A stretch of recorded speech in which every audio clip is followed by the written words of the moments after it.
پاکستانی وزیر اعظم ته د منظور پښتین او خوشحال کاکړ سخت پیغورونه وایي تش په نوم پښتون حقیقت کې د پنجابیانو غلامي. جزئیات هم دلته وګورئ او چینل سبسکرایب کړئ.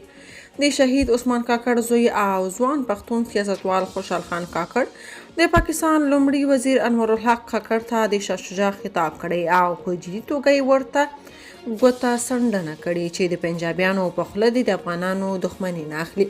خوشحال کاکړ وایي خوشحاله یې چې پښتون نور کړنې د ټولې د پنجابي پوځیانو دي او د هغوی هر ډول ته ګډېږي. نوموړي پاکستاني حکومت ته د پیغور په ډول ویلي چې هندوستان سره د دښمنۍ تشې خبرې کوي خو ټول سرحدونه ورسره خلاص دي، خو افغانستان چې زما ورور او مسلمان ګاونډی دی نو ټولې لارې ورسره تړلې دي.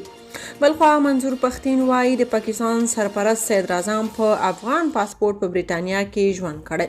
د پښتون ژغورنې غورځنګ مشر منظور احمد پښتین وایي د پاکستان سرپرست صدراعظم انور الحق کاکړ په بریتانیا کې د افغانستان په پاسپورت د کډوال په توګه ژوند کړی.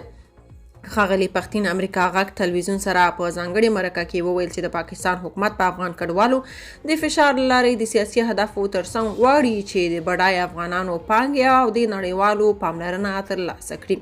پښتین په دې هکله وویل سرپرست لومړي وزیر انور الحق کاکړ چې یو وخت د افغانستان په پاسپورت په بریتانیا کې د کډوال په توګه ژوند کړی د دې اخلاقي حیثیت نه لري چې افغان کډوال له پاکستان وباسي. د پاکستان مطبوعاتو د معلوماتو له مخې انور الحق کاکړ نږدې 10 کاله په بریتانیا کې ژوند کړی. هغه د صدراعظم کېدو څخه وړاندې د سنا په مجلس کې د بلوچستان عوامي ګوند جګپوړی غړی و. که تاسو په دې اړه څه نظر لرئ په کومنټ کې شریک او چینل سبسکرایب کړئ.